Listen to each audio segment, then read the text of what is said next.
Welcome to the Undercurrent, your source for grassroots news. I'm Lauren Windsor.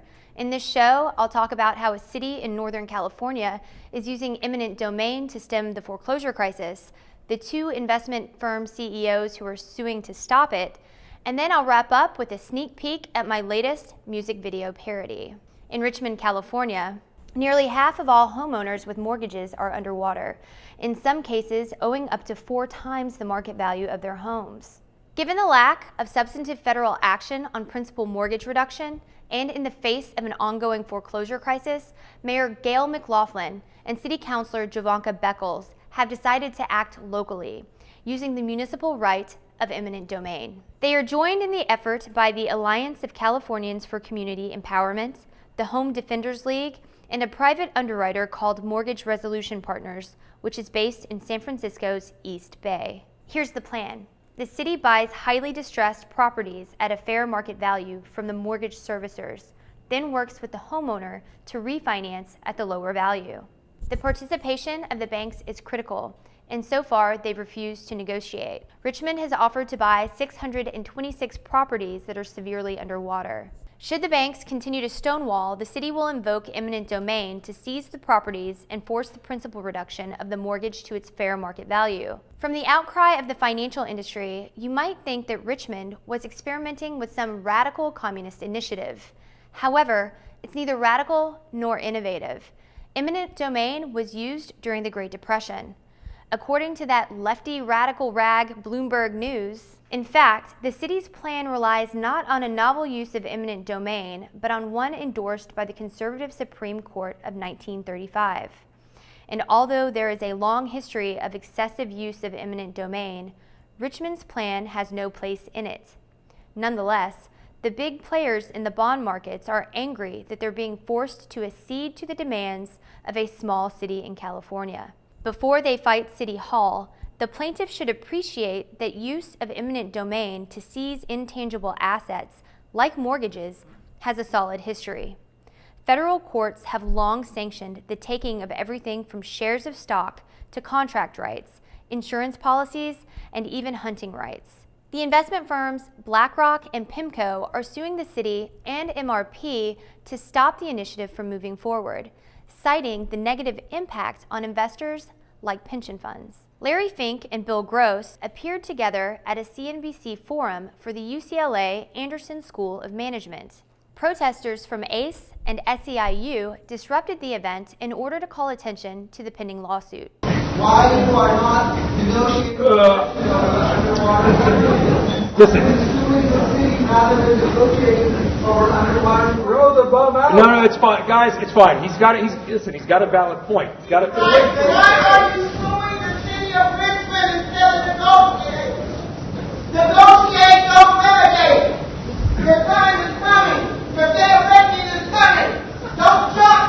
Go with me. Pointing to their fiduciary responsibility to investors, Mr. Fink and Mr. Gross answered host Brian Sullivan's "How do you fix it?" question in fairly broad economic terms. I want to actually follow up on their points in a way, okay? Because you don't obviously like the way the message is delivered, but the anger at Wall Street is palpable, okay? And rightfully so in a lot of cases. People are frustrated by the system. Now, you guys have both said you're not Wall Street, okay? You're asset managers, asset gatherers. You're not short-term volatility traders. I worry this lack of confidence in the financial system by millions of Americans, by many, many people who probably have a damn good right to be angry about a lot of things. How do we fix that? Well, you fix it in several ways. You do fix it with regulation, and there's a legitimate debate and dispute as to how much and how far to go.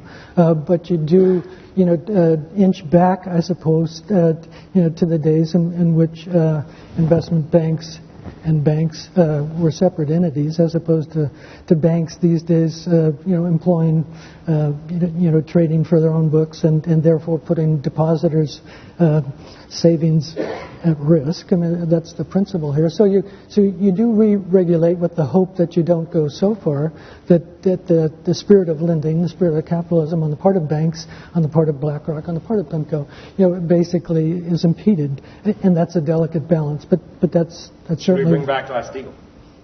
No.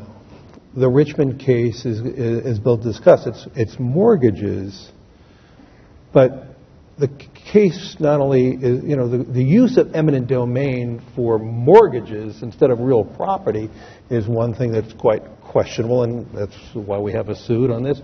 But two, it's breaking down quite a bit of what we would consider contract law. So obviously it's going to go to the courts, the judge is going to review it, and we'll find out who's right. But from our perspective, and keep in mind, our suits, and we're representing many other firms, including many other governmental agencies are part of it. Fannie and Freddie are part of this too, where we haven't let any other people doing it. But let's be aware of one thing. We're doing this on behalf of our clients. This is not on behalf of PIMCO and BlackRock. We're doing this for the pension funds that are invested in this. We're doing it for the individual mutual fund holders who have invested this. We are acting as a fiduciary on behalf of our clients. I wanted to know how they would specifically address the foreclosure crisis in Richmond without writing down principal on mortgages. Hi, Mr. Fink. How are you? My name is Lauren Windsor. I have an undergraduate degree in business, and also I'm a reporter for Ian Masters' Background Briefing. I just wanted to ask you a question and follow up to Mr. Sullivan's earlier question. When he asked you, how do you fix the problem of what happened with Richmond and your lawsuit against the Richmond government, how would you fix it? You can contact our office. That'd be great. Mr. Gross. Hi. Very nice to meet you. My name is Lauren Windsor, and I'm a reporter with Undercurrent and Background Briefing. I just wanted to expound on his question from earlier. I think you guys answered that how do you fix the foreclosure problem in a broader context? And so I just wanted to know, how do you address the problem of foreclosure specifically within the city of Richmond if you're not going to write down principles? Wait 1 second. No recording.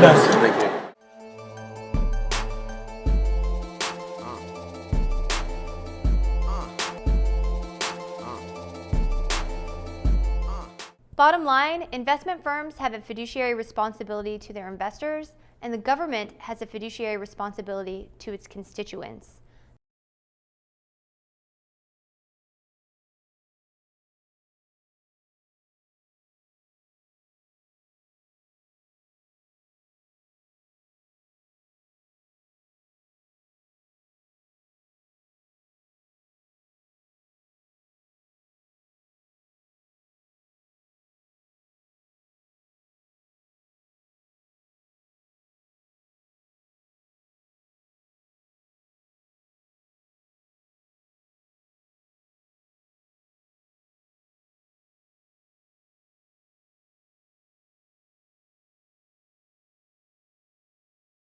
Get pulled in to the undercurrents.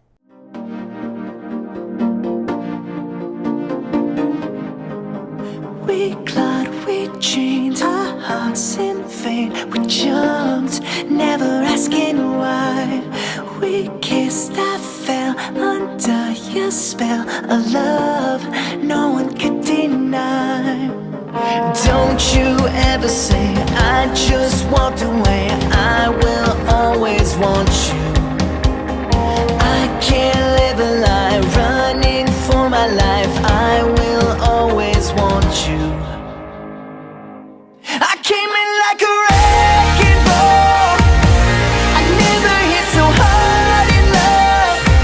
All I wanted was to break your walls. All you ever did was wreck me.